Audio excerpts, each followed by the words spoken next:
नमस्कार, आप देख रहे हैं कशिश न्यूज में हूं राकेश और पटना से इस वक्त की बड़ी खबर आपको बता दें कि आज महागठबंधन की प्रेस कॉन्फ्रेंस होने वाली है। अंतरकलह के बीच महागठबंधन की प्रेस कॉन्फ्रेंस होगी। सभी घटक दलों के नेता इस बैठक में मौजूद रहेंगे और संयुक्त कार्यक्रमों की जानकारी भी दी जा सकती है। बता दें कि कल ही अशोक गहलोत राबड़ी आवास जाकर उन्होंने तेजस्वी यादव से मुलाकात की थी और उसके बाद लालू यादव से भी मुलाकात हुई थी और ये वही मुलाकात की तस्वीर है जो आप देख रहे हैं। और कल आधे घंटे से अधिक का वक्त अशोक गहलोत ने राबड़ी आवास में गुजारा था, जिसके बाद अब ये माना जा रहा है कि संयुक्त प्रेस कॉन्फ्रेंस यानी कि संयुक्त कार्यक्रमों की जानकारी संयुक्त प्रेस कॉन्फ्रेंस में दी जा सकती है। और जो बात है फिलहाल बनती नजर आ रही है, लेकिन देखना दिलचस्प होगा कि प्रेस कॉन्फ्रेंस में किस तरह की बातें बताई जाती हैं और क्या सब कुछ ठीक होने का दावा किया जाता है या फिर मामला अभी भी अटका हुआ है।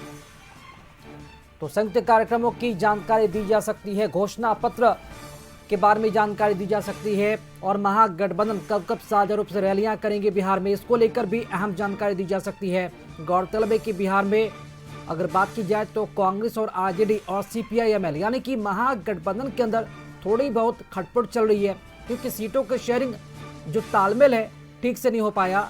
जहां जिन सीटों पर तालमेल होनी चाहिए वहां पर इनके प्रत्याशी एक दूसरे के सामने ताल ठोकते नजर आ रहे हैं। 9 सीटें ऐसी हैं जहां पर कांग्रेस, आरजेडी और सीपीआई-एमएल एक दूसरे के सामने खड़े हैं और ऐसे में ये कयास लगाया जा रहा है कि इन्हीं सीटों का समीकरण बनाने के लिए, इन्हीं सीटों की जो पेच है सुलझाने के लिए अशोक गहलोत, जो कि बिहार कांग्रेस के चुनाव ऑब्जर्वर बनाए गए हैं, उन्हें लाया गया है और उनकी भूमिका महत्वपूर्ण मानी जा रही है। और कांग्रेस के लीडर, कांग्रेस के कार्यकर्ता नेताओं को उम्मीद है कि ये जो विवाद चल रहा है आरजेडी कांग्रेस में, अशोक गहलोत उसे सुलझा लेंगे। कल कृष्णा लबरू, अशोक गहलोत पहुंचे थे राबड़ी आवास पर और ये मुलाकात हुई। देखना अहम हुआ कि आज प्रेस कॉन्फ्रेंस में क्या कुछ बताया जाता है महागठबंधन के बड़े नेताओं की तरफ से।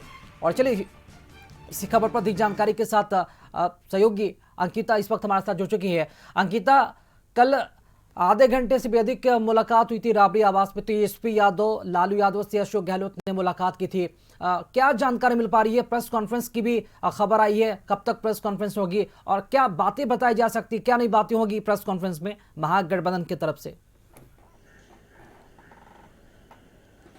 जी बिल्कुल राकेश, जिस तरीके से महागठबंधन में उठापटक की स्थिति थी, कई कैंडिडेट अपने अपने जगह पे खड़े कर दिए थे, एक जगह पे दो दो उम्मीदवार खड़े हो रहे थे। उसके साथ साथ सीएम फेस को लेकर के जो है बड़ा सवाल है और इस सवाल पर अब जो है आज वो समय की वो जो घड़ी है वो खत्म हो जाएगा। जो सीएम फेस के सस्पेंस पर लगातार जो सवाल हो रहे थे, हालांकि लेफ्ट की बात कर ले वो लगातार मुख्यमंत्री के चेहरे के तौर पर तेजस्वी यादव के लिए ही कहा करते थे, लेकिन सिर्फ कांग्रेस मुख्यमंत्री चेहरे पर कंफर्म नहीं कर पा रहे थे। लेकिन जिस तरीके से कल तेजस्वी यादव और लालू प्रसाद यादव के साथ जब अशोक गहलोत की मुलाकात होती है तो वो मामला सुलझता हुआ दिखाई दे रहा है और आज साझा प्रेस कॉन्फ्रेंस होने वाला है और उस प्रेस कॉन्फ्रेंस में मुख्यमंत्री के चेहरे पर भी मुहर लगेगा और डिप्टी सीएम मुकेश सहनी होंगे या नहीं होंगे, इसको लेकर के भी आज ये सारी बातें जो है वो स्पष्ट हो जाएगी। आज जो महागठबंधन के सभी घटक दल के साथ जो है साझा प्रेस कॉन्फ्रेंस होने वाला है और तेजस्वी यादव खास करके सबसे बड़ा सवाल दो चेहरे को लेकर के है कि मुख्यमंत्री का चेहरा तेजस्वी यादव होंगे या नहीं होंगे, इस पर भी मुहर लगेगा। इसके साथ साथ मुकेश सहनी डिप्टी सीएम का लगातार डिमांड कर रहे थे, तो ये भी बड़ा सवाल है, क्योंकि अगर आरजेडी के बाद अगर कोई दूसरी बड़ी पार्टी है तो वो है कांग्रेस और कांग्रेस से उप मुख्यमंत्री का चेहरा ना होकर के मुकेश सहनी लगातार अपने मुख्यमंत्री चेहरे की बात कर रहे हैं, तो ये बड़ा सवाल है। और आज राकेश, जिस तरीके से महागठबंधन का प्रेस कॉन्फ्रेंस रखा गया है तो सारी बातें जो है, जितनी बातें जो अनसुलझी बातें हैं वो सारी प्रेस कॉन्फ्रेंस में सुलझता हुआ दिखाई देगा। राकेश, अंकिता, सीएम फेस को लेकर तकरार तो है और मुझे लगता नहीं कि शायद प्रेस कॉन्फ्रेंस में सीएम पद को लेकर या सीएम फेस को लेकर या कोई जानकारी दी जाएगी। अगर जानकारी दी जाती तो वो भी काफी दिलचस्प होगी। लेकिन यहां पर दिक्कत यह भी है कि सीट शेयरिंग का जो फॉर्मूला अपनाया गया महागठबंधन के अंदर, तालमेल वहां भी बढ़ता नजर नहीं आया, क्योंकि कुछ ऐसी सीटें हैं, 9 सीटें बताई जा रही है महागठबंधन के अंदर, जो कि एक दूसरे के सामने उन्होंने प्रत्याशी खड़े उतार दिए हैं। और ऐसे में ये चुनौती होगी कि कैसे इन सीटों का जो समीकरण है वो सुलझाया जा सके। और इसी को लेकर अशोक गहलोत को बुलाया गया है, जो बिहार कांग्रेस में चुनाव के ऑब्जर्वर बनाया गया। कल आधे घंटे से अधिक मुलाकात हुई है तेजस्वी यादव के साथ, लालू यादव के साथ। क्या लगता है कि सीटों का जो पेच फंसा हुआ अब तक, क्या अशोक गहलोत सुलझा लिए होंगे या फिर अभी भी कोई सस्पेंस बाकी है सीटों को लेकर? बिल्कुल राकेश, आपने सही कहा कि जिस तरीके से महागठबंधन की बात करें तो हम हर दल के सीटों की संख्या बता देते हैं कि Rajad 143 seat, Congress 61 seat, CPI-ML की बात कर ले तो वो उनके 20 कैंडिडेट हैं, CPI-M की बात कर ले तो उनके 4 कैंडिडेट हैं, CPI अपने 6 कैंडिडेट उतारे हैं। और उसके साथ साथ जो एक नए महागठबंधन में जुड़े हैं इंडियन इंक्लूसिव पार्टी, उनके भी 3 कैंडिडेट खड़े हुए हैं। अब इन सारे को जोड़ लीजिए तो वो 243 से कहीं आगे हो जाता है। और इन्हीं सारे मसले को सुलझाने के लिए कांग्रेस के कोई ऐसे लोग नहीं थे जो तेजस्वी यादव या लालू प्रसाद यादव से बैठकर बातचीत कर पाए।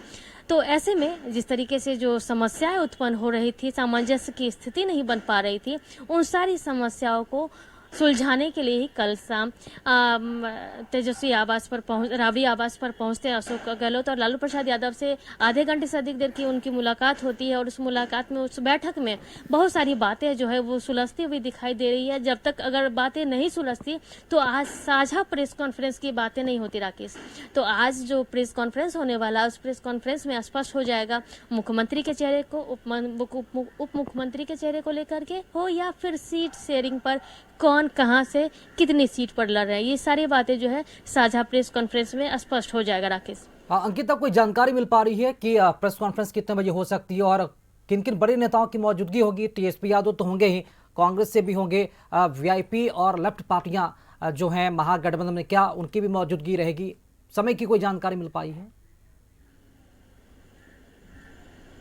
देखिए, सूत्रों के हवाले से महागठबंधन आज प्रेस कॉन्फ्रेंस करने वाले हैं ये तो पता है, लेकिन कितने बजे होगी ये अब तक स्पष्ट नहीं हुआ है। लेकिन इस साझा प्रेस कॉन्फ्रेंस में कांग्रेस के बड़े नेता जो होंगे, बाकी जो महागठबंधन के जो जितने दल के जो की बात करें, उन सभी के सुप्रीमो हो सकते हैं और वो लोग सब बैठ करके साझा प्रेस कॉन्फ्रेंस करेंगे। उसके बाद जो आगे सहमति बनती है उस पर वो मुहर लगेगी। राकेश, चलिए, बहुत शुक्रिया आपका अंकिता, खबर पर जानकारी देने के लिए। तो महागठबंधन में यह जारी घमासान आज सुलझने की एक तरह से देखा जाए तो संभावना है और उसी के मद्देनजर आज प्रेस कॉन्फ्रेंस भी होगा और प्रेस कॉन्फ्रेंस में ये साफ हो जाएगा कि महागठबंधन के अंदर सीटों को लेकर जो अब तक पेच फंसा हुआ, यानी कि सीट शेयरिंग तो हो चुकी है, लोग आपस में ही इन्होंने सीट शेयरिंग कर लिया है, एक दूसरे के खिलाफ इन्होंने प्रत्याशी भी उतार दिए हैं और यहीं पर फ्रेंडली फाइट को बताकर आपस में ये उलझे हुए हैं। और अब देखना होगा कि इन सीटों पर जहां जहां इनकी फ्रेंडली फाइट होनी है उस पर सहमति बनती है